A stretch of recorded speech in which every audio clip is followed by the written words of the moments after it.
Today, we will be discussing how individual investors can joint venture with the largest and most recognizable residential developers in Toronto and share in the development profits that these projects can generate.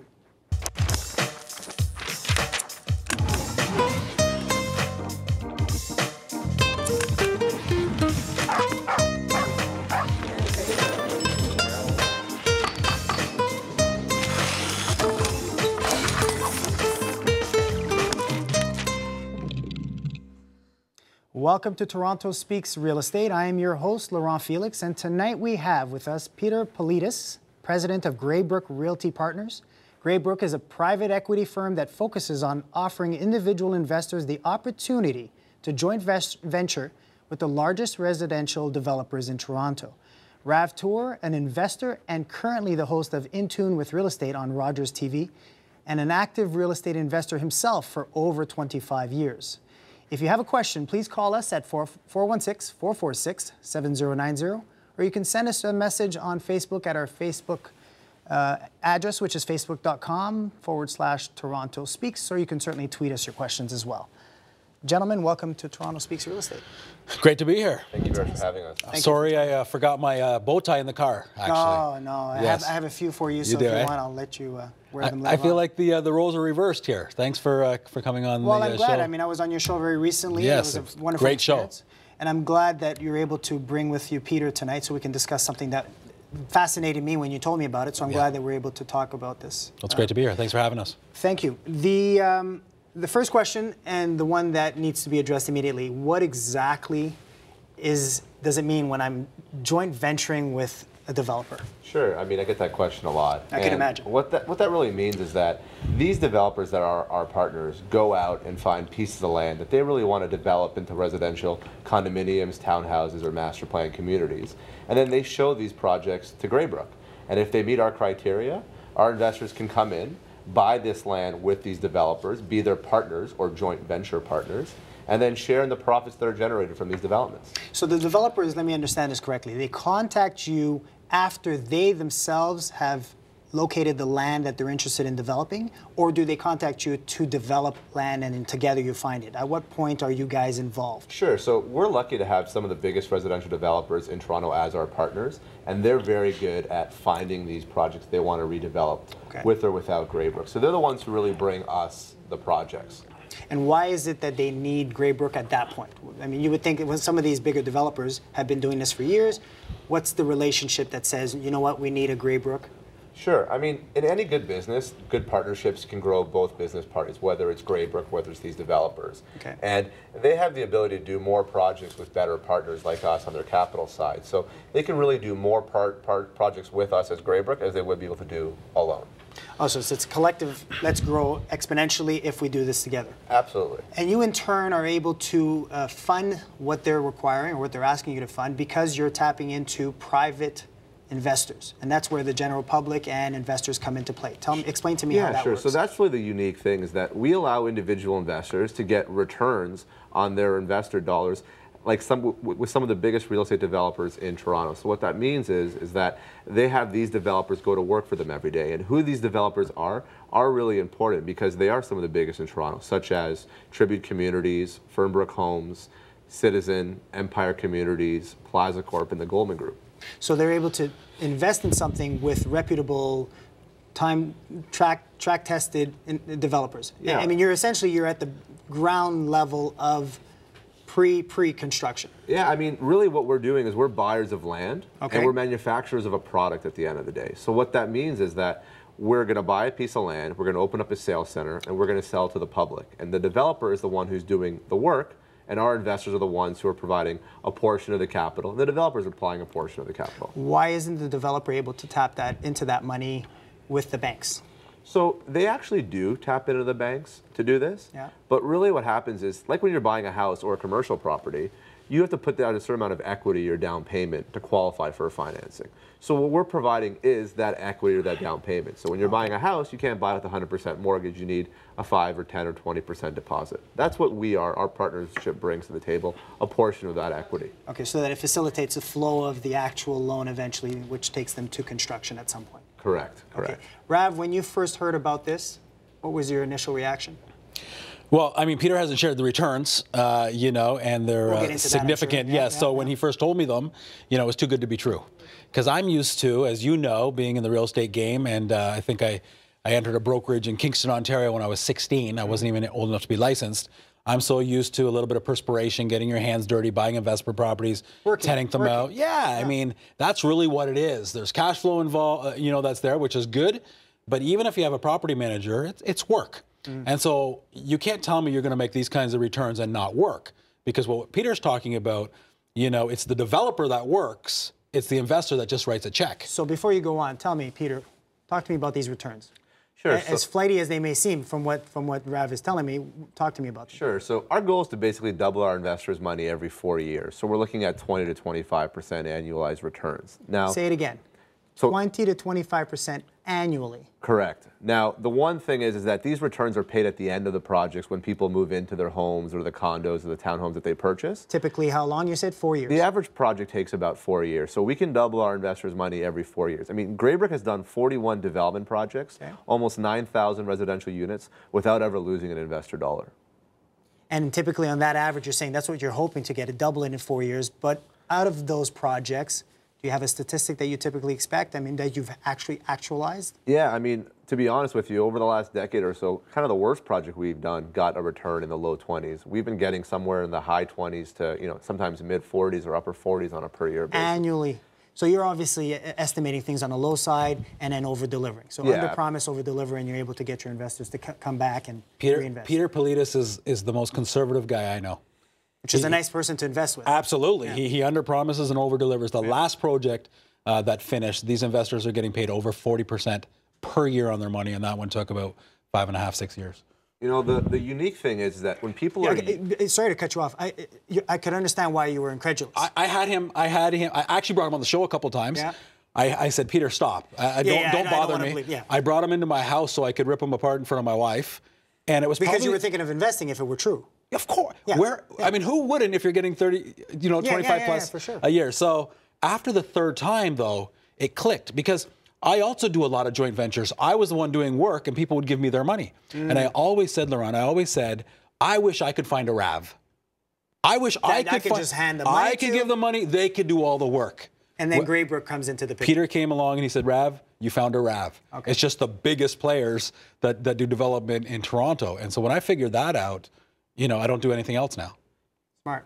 Yeah. People are used to buying cash flow or buying condos and then flipping condos, and that's great. But at that level, you're really a producer of something or a consumer of something as opposed to being a producer like us. We're the ones who buy land and we sell the real estate to people. So when somebody walks into a sales center, we make our money on that day. We don't worry about future costs, resale value, land transfer tax, or the market itself. If the market adjusts down, unfortunately, which hasn't been the case, but you're at the mercy of that if you're looking to flip your property. Absolutely, but for us, when we deliver that property, we've made our money. So, and we don't start construction until we sold enough units to already be profitable. Our banks in Canada make sure of that. Yeah, after what happened in the U.S., I'm assuming that's exactly what they're looking for. So you're conservative, and you're also looking to make sure that the projects that you're funding. When we get back, I want to talk about how you actually choose on your end which projects do you get into. Because I'm sure there's so many projects, and we know that there's an abundance of them that have gone up and certainly coming up. But do you have a selection process? Absolutely, of course we do. Yeah. And because we get so many options, I mean, we have 7 or 10 large developers showing us projects on a consistent basis. Yeah. We see almost 100 projects a year. And then you get to choose the one. So we'll talk about that when we come back. And in fact, when we come back, we'll be taking more of your calls and helping you navigate investing in this, our developing Toronto skyline.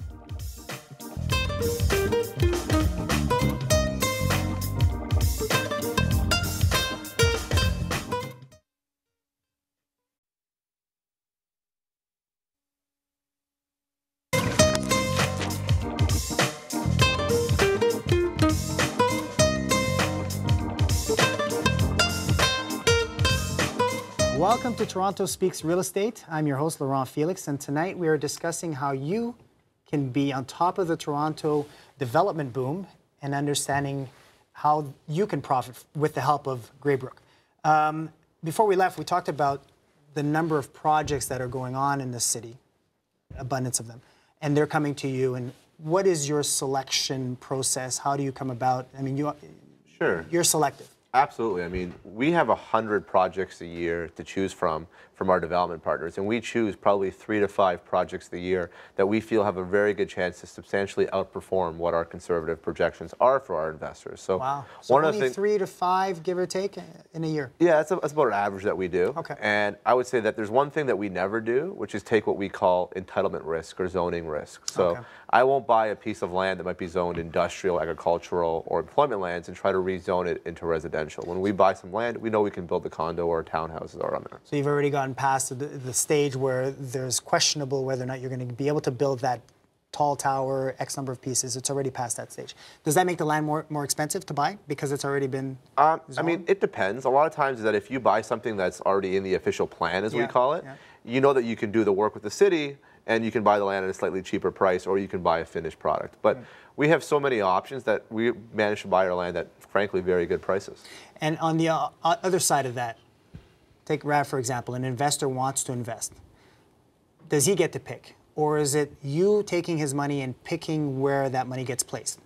Yeah, I mean, real estate is so specific to location that I would never suggest anybody invest blindly into anything related to real estate. So we believe in showing each investor every individual project that we do offer, and then they can choose. Maybe this timeline of 3.5 years works for me. This one is 6 years. I like this location versus that location, or this developer versus So you're that. getting to pick where you're putting your money. Yeah, it's not a real estate investment trust. You know, it's not Yeah. where we're putting our money in and they choose. Let's hope they do a good job. Yeah, I yeah, actually yeah. choose the investments that I want to do, and I think it's important to understand, Laurent, that the money goes predominantly on the land. So we're actually putting our money on land. I'm not giving the builder a mortgage or money for this or that. I'm actually buying the land. The builder puts a little bit in just to show good faith, Sure. and then we split the profit. He gets the builder's mortgage, builds it up, and then we split the profits 50-50. So for me, then, being in real estate for so long, I understand that if I can put money on land, really, what's the risk, right? If I can put my money on land in mini Manhattan that we call Toronto, Yeah, which is where we are. Yeah. the only risk maybe could be, if another mayor in this country gets in trouble, or if Greece doesn't pay debts, or the world economy were to tank, maybe instead of that 4-year project, it might be a 4.5-year project. Yeah, yeah. And when you're choosing which of the Graybrook development projects you want to place your money, personally, Yes. what are you looking at? So I mean, what should these people be looking at if they're looking to invest? What are they? What project are you wanting to do? Well, we look at the location. We look at, these when 100 developers come by and they say, "Hey, Peter, we need Graybrook. We want the money. We want the capital." These guys already do their due diligence then from that moment. So by the time it gets to me, everything's been done. Everybody's accountants, lawyers, third-party analysis. So there's really nothing. I mean, to be honest with you, every project that comes up, I want to put a few dollars in. So you can say I'm diversifying, but it is all joint venturing, partnering with the developer, because all the work has been done. Of all the projects you're getting offered, you're picking the cream of the cream of the cream. Yeah, I mean, that's really the unique thing, is that we don't have to put out money every 30 days or 60 days. I mean, we look and wait for good opportunities. And part of the issue for us is actually not finding investors. We have thousands of active private investors, from a well-known Canadian billionaire to a professional athlete to a public school teacher. But for us, it's finding the projects that make most sense for us. So sometimes I'll find 2 in 60 days. Sometimes it'll take me 3 or 4 months, and I won't find any project that meets my criteria. And talk to me about the minimum, the investment, because you said from billionaires to celebrities. Sure. What are we talking about, range of investment, if I'm interested in finding out? So depending on the project, our minimum investments range from as little as $25,000 to as much as $150,000 as a minimum. Sure. And sometimes our projects are both RSP and TFSA eligible. And Oh, so I other can roll this into an RSP somewhat if Absolutely. I structure it properly? Absolutely. Wow. Well, it can stay in it. So let's say you've got 25,000 in an RSP, and you want to make more than the 2% that you're getting Yeah, the now, bank, yeah, then unfortunately. you can keep it in that registered plan, whether it's a LIRA, TFSA, an RESP. It's going to be in there for 20 It's gonna years be in anyway, there. so you might as well have it in Yeah, your hands. That's Yeah, right. It's an amazing vehicle that these registered plans is to grow your dollars tax-free. So when you can get the kinds of returns where you're doubling your money every 4 years, when you're doing it on a tax-free basis, at least until you take it out, your money can really grow quickly for you at the end of the day. You know, what's funny is I can hear a lot of our viewers' ears perking up, because the thought of putting $25,000, $50,000, $150,000 into an investment that is beyond profitable might seem a little far-fetched until you say that you can roll some of that RSP money. So essentially it becomes an option to purchasing mutual funds or whatever the case is at a much, much better rate. You know, and there's a lot of people there that, you know, people say that cash flow is king. Cash flow is not king. It might be queen, it might be prince, princess. It's important. Cash is king. And so there's a lot of people that, you know, don't want cash flow. I mean, it's going to take me, if I'm making $300, $400 on each investment property, if I want to make $6,000 a month, I need 12, 13 properties. I don't want that. That's a lot of work. There's a lot of people that are happy with their income, but they don't know what to do with the money under their mattress, you know? And so I'm not going to put it in securities. I'm not going to put it in RSPs. I need it to put it somewhere. And so this is, you know, taking your capital, the money that you have, and increasing it in a very significant way. Speaking historically, how many projects have you done or have you been involved in? Sure. So we actually just closed our 41st development project, which is just about 9,000 residential units. And Over how many years? The lion's share of them have really been over the last 15 years, but we've actually been a registrant of the Exempt Market Dealers Association, the Ontario Securities Commission, since the mid-70s. Okay, so the last 15 years with all this Toronto boom, you guys have ramped it up as a vehicle, and you've done over 41 projects. Historical returns. Can you talk to me about actual historical returns from the beginning, which was it a lot less, and now it's becoming a little bit more It was a little bit of a different product early on. Our product has been kind of the same as far as residential development in Toronto goes. I should tell you that when we always focused on land, though. Always focus on land, and when we do a high-rise project or a condo project, we do it in the downtown core. So we don't do high-rise in Mississauga or Brampton or Markham, even though that there is demand for that product out there. We can do homes and townhomes in the suburbs. So condos are always focused in the downtown core. And the reason for that is just pure demand, and obviously the turnaround, the years that you want to have your money tied up. Yeah, you know, it costs you the same to build downtown as it would in Brampton or Mississauga or Markham. The land is only a little bit cheaper, and the development charges are actually more expensive. So my profit margin just shrinks in the 905 versus investing in the 416. You know, it's funny. When I talk to this about with people, they say, "Rav, downtown Toronto. I mean, we see all the cranes. Aren't we oversaturated?" You see, when you see a crane, that means that project's already 75, 80% sold out. So there actually the crane is the tail end of it. Yeah, and so this is a lot of stuff that I didn't know from the development side. I didn't know that 99% of the world has to build and then sell. But here in Toronto, before we even dig ground, you know, before the developer even puts a shovel in the ground, we're already almost 80% sold out. Yeah, which is something that the bank actually stipulates they require. Absolutely. But before that part comes up, where they've sold something, Graybrook is already out of that project, are they not? So So what happens is that we buy the land with the developer, and we're the ones who build the sales center. So when you come in to buy, Graybrook is the one, through their development partners really, who's offering the people the units to buy. So at that point, we're the ones who are in the project, and when people move in, that's when the project finishes for us. So we don't own anything long term. We don't own the retail. We don't own residential. We build, sell.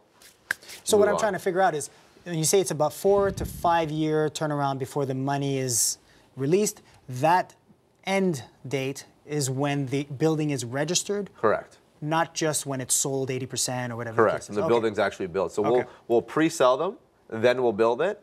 By the time you get into construction, you pretty much know how much money you're going to make. Sure. Because you've sold most of your units, and you've got all your costs pretty much wound up with the bank. So you know what you're going to make when you get to construction. It takes your 18 to 24, 30 months to build it, and then you get your money at that point in time. Any other perks as an investor at this early stage? I mean, this is pre-construction. Any other perks? Can I purchase a unit? Is there something else? I mean, you guys have done all the work to ensure it's a great project. Can I purchase units? Yeah, absolutely. I mean, we have investor friends and family functions, and people can come in and buy units before anyone else sees them, before the developer's family sees them, et cetera, et cetera. And we have guys who do that, or design units for that matter. Some people want to live in the units. They want one that doesn't exist from floor plan, so our developer can help accommodate that as well. And when you're making 30 to 40% in a year, over 4 years, why would you invest in something that may very well just be worth exactly what it's worth? So it's two different vehicles. Yeah, I mean, you're essentially buying it from yourself at the end of the day. Now, there's reasons to buy it as well, but you're really buying it from yourself. Yeah, it's you know, even though it's real estate development, it's not real estate in a sense. That's the product. Land but development. No, it's manufacturing. So your beautiful bow tie there, maybe it's made in China for, you know, 10 cents, but you're buying it for $50. So that's all it is. We're manufacturing a product which happens to be condominiums. So if I'm part of the manufacturing, if I buy one myself, then I'm just taking away the profits for myself. Sure. Nothing wrong with that if I happen to want to have one in Yorkville or on the water, Liberty Village or whatever the case may be. But that's why it took someone like me so long to get it. Well, that's why I'm asking these questions. I want to get it. Because I'm sure there's a lot of people that want to get it. And the ones that have the toughest time are real estate investors, because this is not real estate per se, it's manufacturing, it's a product. They feel they need to have a set of keys to actually have an investment product. At That's this right. point, you're not holding the keys of an end product. And what I figured out was, once I look at the inflation of the property, and if you do proper, you can't look at, the last 5-6 years, an anomaly. If you look at history, you should give yourself maybe 3% for inflation. Yeah. When I looked at a little bit of the cash flow, when I looked at a little bit of debt reduction, I was only making 30% or so, a lot worse actually on the returns. If I can write a check and make more, then why wouldn't I do that? Most people don't believe that these returns are actually available out there because they think that it's not possible. But it's part of a club that we're not privy to. Yeah, and that's exactly what we do. What we do is no different than what major pension plans and other hedge funds do. What we do is allow the individual investor to invest on the same terms and conditions as somebody who's a large developer who's writing a $30 million check. I mean, Tribute, Fernbrook Homes, Citizen, Empire Communities, Plaza Corp. These are people who have shaped the entire skyline of Toronto. Sure. To have these guys go to work for you every day is a very, very valuable asset. And that's what Graybrook provides. However, Graybrook doesn't work for the developer. We work for the investors, and we represent the investors in their best interests. Which is a good comment to say. It leads up to this question. How do you protect me as an investor handing over money? I believe, and I understand the returns, historical. How do you protect me? What's the structure of this arrangement between myself and Graybrook? Sure. So ultimately, investors invest in what's called a limited partnership, which is it's basically a corporation without any of the tax consequences. So you own shares in this limited partnership. This limited partnership is really buying a piece of land. And at the end of the day, when an investor signs up, one of the forms he actually completes is a land transfer tax form for his 1% or 5% or 10% ownership in this piece of land. It's included in their overall investment. So they actually have almost a deeded piece of the land. We're on title. That's what I loved about it. I'm on title to land. So if Laurent, Rav, Peter, and friends were to invest, Peter's got $25,000. I have a little more money than him, so I've got $50,000. And of course, you're a Rockefeller, so you've got $2 million. We're all in the same project in a limited partnership, but we make the same returns percentage-wise, right? So it's all share structure on the land. Deeded. That's right. Wow. The LP is deeded on the land. And you're buying into a piece of that LLP. Absolutely.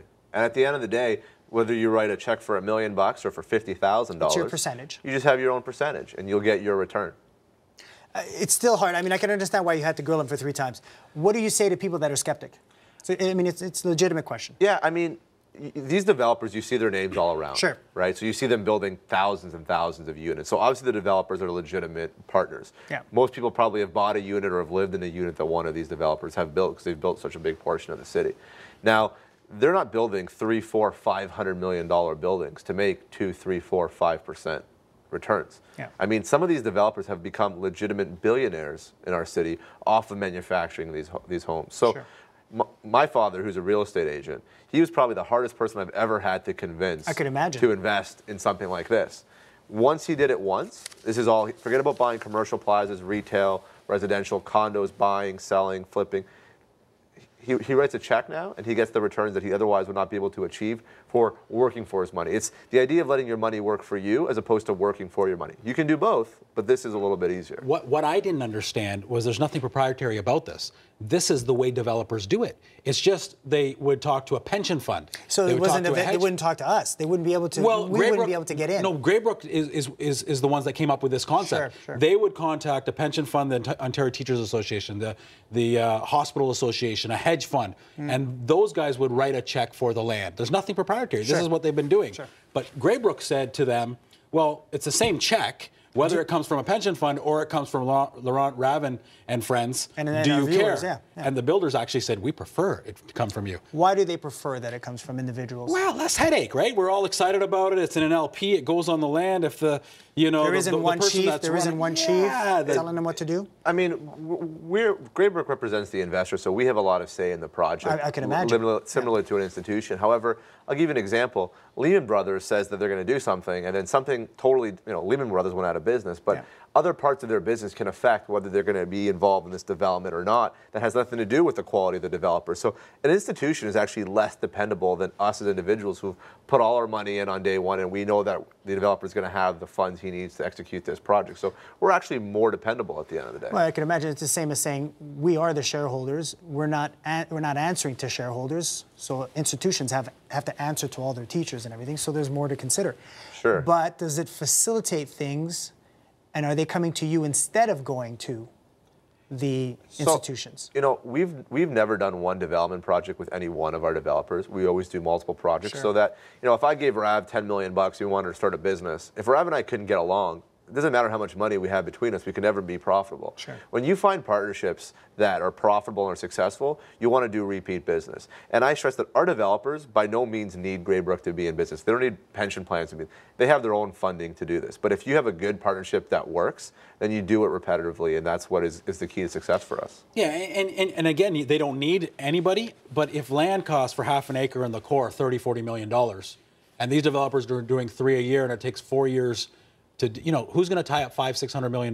It's not prudent to do it. Yeah. They could do it, but it makes more sense that they have a partner that they like working with, split the profits 50-50, everybody's happy, and they can do more projects. Volume. Volume. Volume. Right? So everybody, you know, they want to do that to make more money at the end.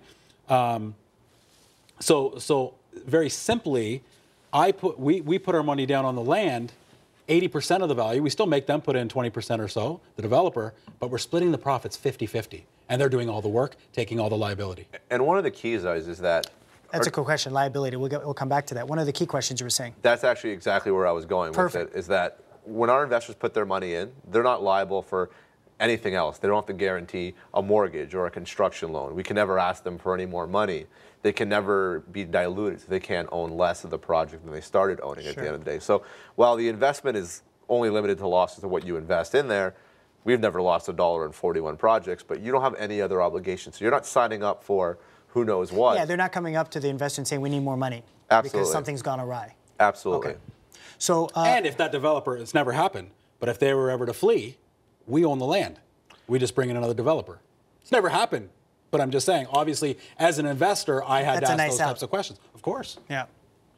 What do you have to say to that? I mean, that's really the clearly key. you never want that to happen, but if it ever should because something happens. So we work with some of the most quality, not only developers, but frankly people in this business. I can say that the partners that we have at our developers in Tribute and in Fernbrook and Citizen and Empire.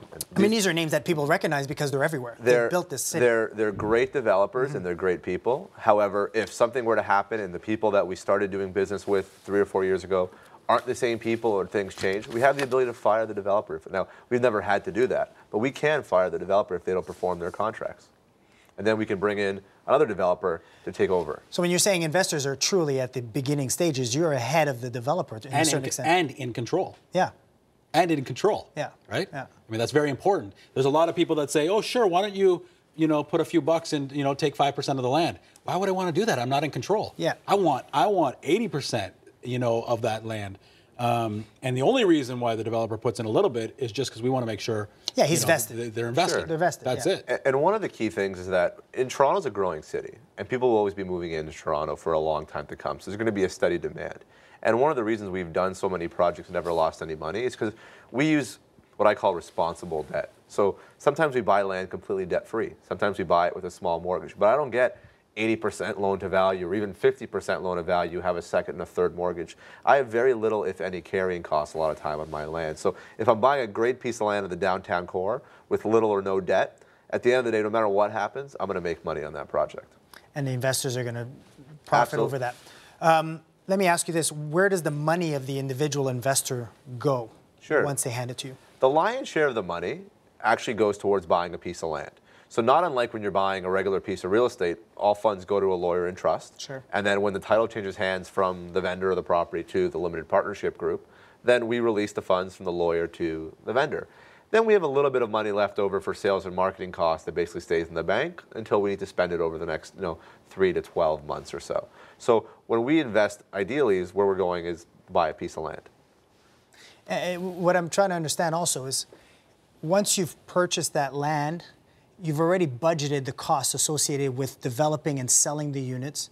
Hence, that's why you do not have to tap into investors. But do you have all the funds necessary with those investors ready to go, and then you pick the project, or are you actually having to pick the project and now reach out to investors? That's exactly right. We pick the project and then reach out to the investors, because they need to understand, where's the land that I'm buying? Who's the developer? What is the time horizons? What are their investment return profiles, right? Now, all our investments pretty much have the same return profile that we show to our investors. Sure. But at the same time, some people would love the idea of a development in Yorkville. Some people would prefer a development in King West, or a project at Mount Pleasant, Eglinton, or at College and Spadina, all places that we've done projects.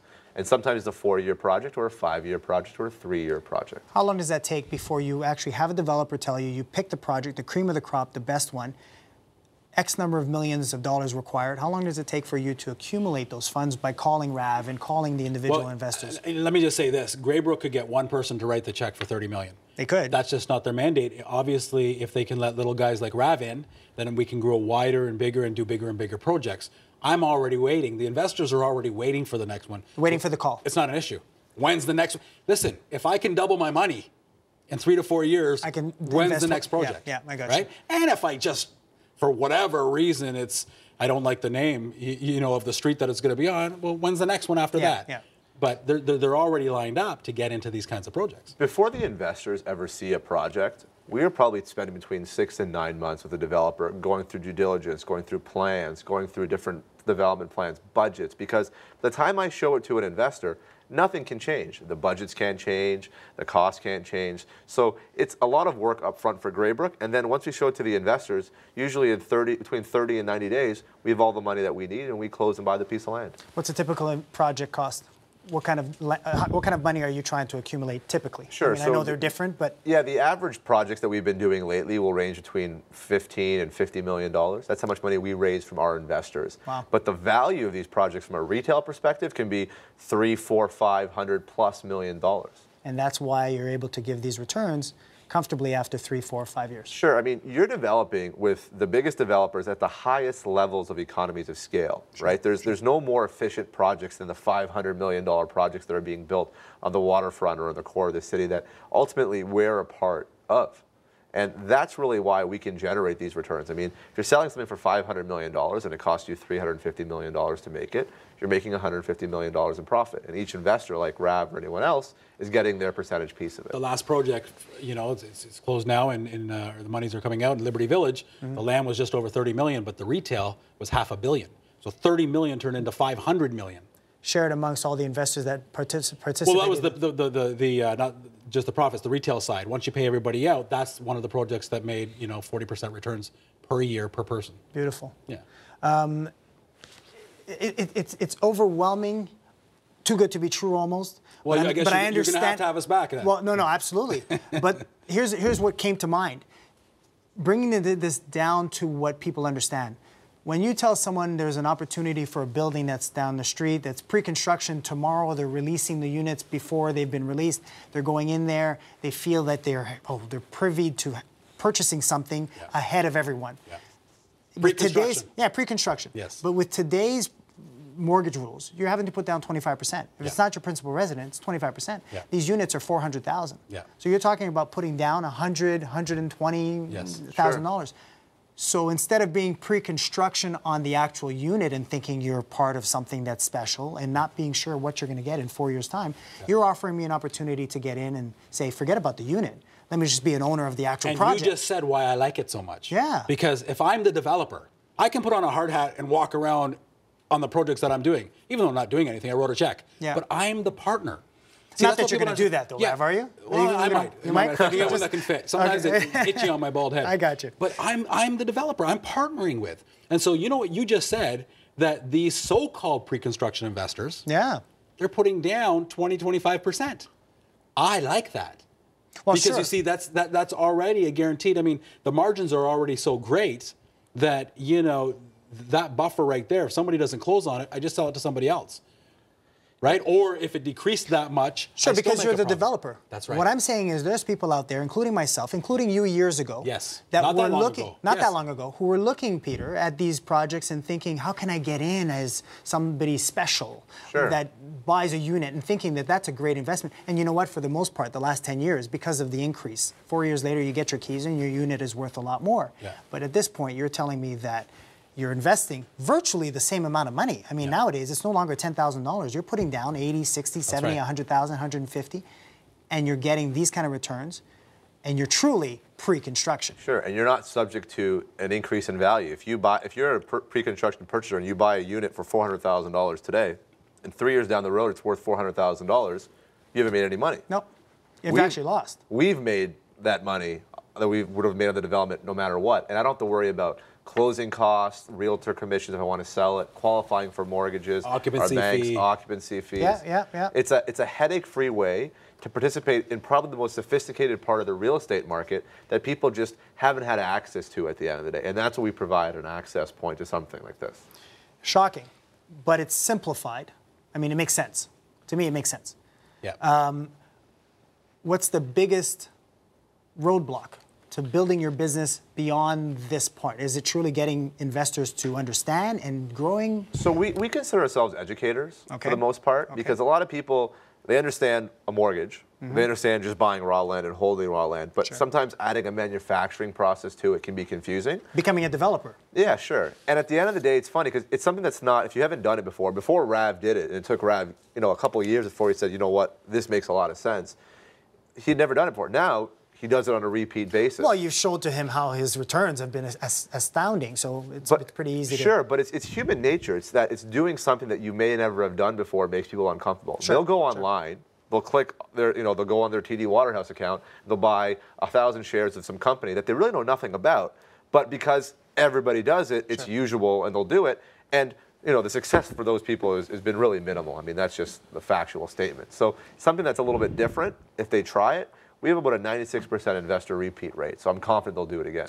96% repeat once they've done it. But I find the biggest stumbling block is I just want to share it, to friends and family. Sure. Is because the notion of if it's too good to be true. It is. It is, Yeah. right? Yeah. And but this guy you're talking to, grade 12 educated. I didn't go to university or got an MBA, but it makes sense. We don't have to use all these kinds of fancy words. Joint venturing means nothing other than a partnership. Well, provided that the agreement is etched in stone. I have a piece of the company, Of course. it's on paper, and so obviously I'm protected. I'm on title to the land. Yeah. You want to build on my land, then we'll split the profits 50-50. Thank you. That's it. Yeah. There's nothing more to it than that. This is no different than a lot of the individuals that go out there and have these seminars that teach people how to get started in real estate. Sure. Teaching them what a joint venture is. You do some work, someone's got a property. This is the exact same thing, but instead of doing it for a small property with one person, I'm doing it with a huge partner on a huge project and making huge levels of returns. With somebody who has a track record Somebody in the who's city of been doing it, Toronto. I mean, exactly. many of these developers, so less of an issue. Pleased with it, and are you successful with getting people to join in? And after they understand, I mean, what is your experience with people that you've brought into the experience? Yeah, no, I mean, again, I think when you really believe in something, right? When you're doing, first of all, you should do it yourself. Well, no question. Right? I don't want, when I was, I had to have investment properties before I'm going to help you have investment properties. I mean, I was writing a deal, every 12 days for 7 years for myself, for clients, also buying and selling, but also getting their investment portfolio. That's what I was doing. I no longer invest in tangible real estate, buy, tenant out, or flip, or the so-called pre-construction. I don't do any of that anymore. All my money is partnering with developers. So because I'm doing it, I want my friends and family to do obviously the same thing, because if you can make those kinds of returns, I mean, there's no money in cash flow unless you have a lot of Sure. properties. Sure. So to take this capital, so over time, as they see Rav doing 2, 3, 4 projects, He must be onto something. Let me look into it. of course, Educate myself. Yeah, Talk to absolutely. Peter. The people that that I'm working with have never lost an investor dollar. Yeah. Ever in over 35 years have never lost a dollar. Yeah. Over 40 some projects. I mean that has to tell you something, right? Peter? Yeah, I may be the president of Graybrook Realty. I may run these projects, but don't kid yourself. I'm an investor in every one of these projects, just like every other investor is. So when Rav invests, the same terms and conditions is how I invest or how my parents invest. That's comforting. I mean, in the end, it tells me that you're not just trying to get my money to do something with it. You're an investor in something. So the success rate. I had a couple of friends. One is a realtor, put in $800,000 into a project, made, you know, $320,000 per year, 40% per year. I have another friend owned a big chain of gyms, you know, and put in $500,000, same returns over and over again. So that combined with, they're the ones that introduced me to Peter, actually. Wow. And it still took me. Well, no question. Three I mean, times. it still sounds too good to be true, but Yes. in the end, once you have concrete value, you did your first project, you're converted. We're not talking about a pyramid scheme here. We're talking legitimate development business. You know, my name's on land. Yeah. The other thing is we all know, whether it's subconscious or conscious, we just don't know how it works. We all know the biggest money to be made is in real estate development. Doesn't matter who you are. Sure. You drive by, Sure. you don't understand what that big sign on that piece of land says. You don't understand how they make their money. But we all know that's where the biggest money is. And to be Peter, made. once I invest in you, I can go around telling people that I'm a real estate developer. Yeah, absolutely. I mean, essentially, I am, right? You know, and I'll tell you, those friends and family functions where we have the sales center and people come in and see what's about to be launched to the public and you can talk to the developer, those are a ton of fun. No and question. people really enjoy those functions. And it's legitimate. I mean, listen, I'm convinced. I just don't have my checkbook with me. I'll talk to you about it in a second. Toronto real estate can be hard to navigate, as we know, on your own. When we come back, we'll be taking your calls and tweets to help simplify things with the help of our two guests. Come back.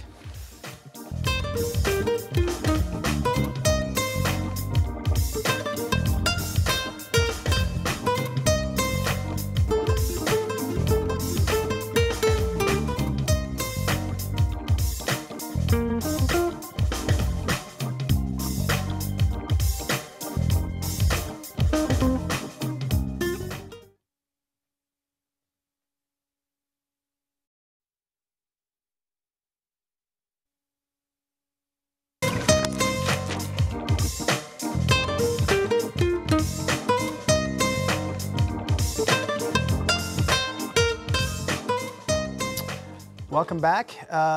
Before we left, I wasn't kidding. I have my checkbook and I want to invest, but I want to know what the process is. So once I call you and I find out, I mean, you've gone through it recently, find out that what's the process? What am I doing? I'm bringing my checkbook and what are we doing to discuss and educate me? Sure. So what happens typically is that myself or one of my team members will come in and we'll meet with you personally. One-on-one? One-on-one. Okay. And walk you through all the details of the project from womb to tomb and answer any questions that you may have. And we leave materials with you for you to review. If you want to send it to a lawyer, an accountant, you're Sure. welcome to show it to anybody. Open book.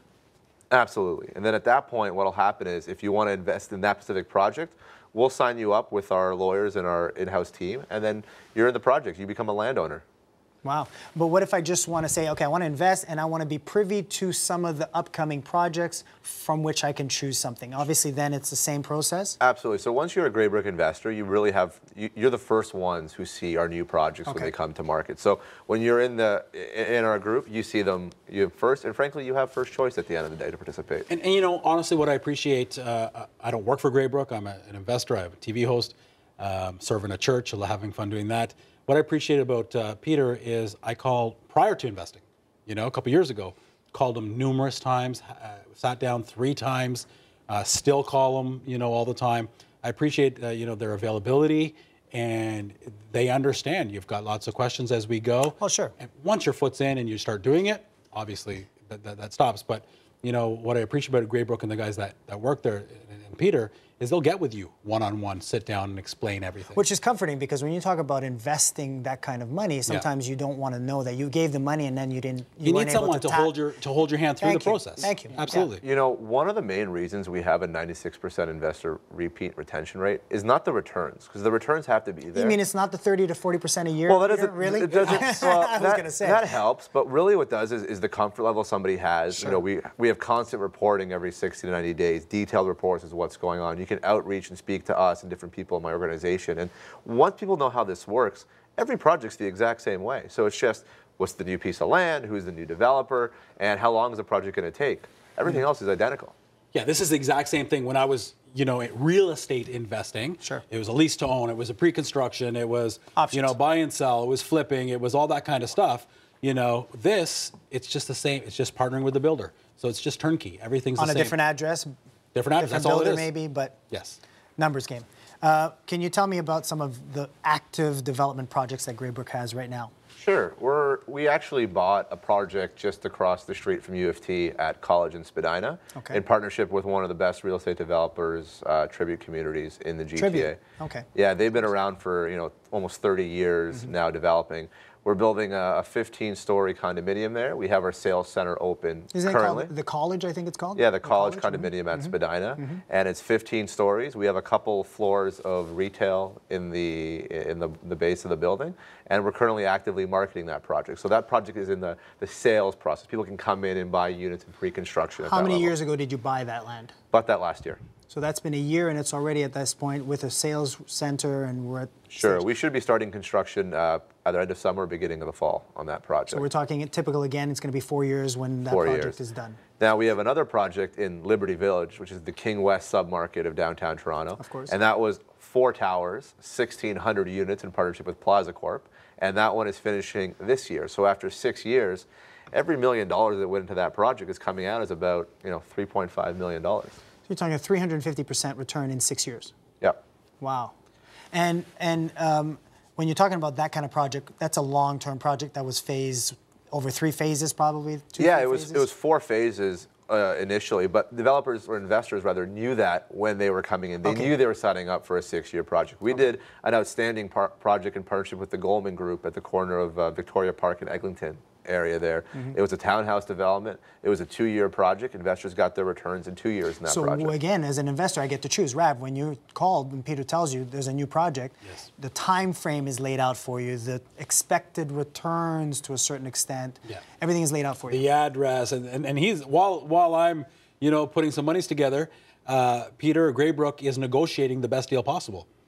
So again, very grateful that everything is done. Whether it's Graybrook, who works on behalf of the investors, negotiating with the developer, only doing 3 to 5 projects a year with the top developers. Yeah. Frankly, the smaller developers couldn't even do this. I couldn't get the returns from the smaller developers. Well, the smaller developers, if I understand correctly, when we spoke about it, don't want to share in their limited profits. That's right. Their volume's not there. Yes. Sure. And if you go in and buy something in pre-construction, there's really no negotiation to be had. It's $400,000. Either you pay $400,000 or the next guy will pay $400,000. So we don't sell these units unless we sell them at a price that we're happy with. So we know that if it takes a little bit longer, we're okay with time being our biggest risk, but we're going to make our profit at the end of the day. So I know that when I start out on a project and I want to make $1 in profit, I'm not going to sell unless I can make $1 in profit or more. Listen, people have money invested in the stock market. People have money invested in mutual funds, or whatever vehicle they're using. And even that requires us to keep on tabs on it and have a look at it, go see and sit down with our advisors and make sure that it's in the right mutual fund and all that. This seems to me, provided you understand and believe in the concept of being at the development stage of land, much easier. Yeah. I mean, is it just me, or is it much easier? I mean, as long as So when I was a real estate broker, Yes. when I was buying and selling, Yes. let me just crucify a myth here. tell me. Real estate does not go upwards. Your home does not go up in value. How can it? It's a bricks and mortar. It's a depreciating product, just like your car. What goes up in value? The land. The land that house sits on. So I'm putting my money on land. It's going to go up in value. Simplified.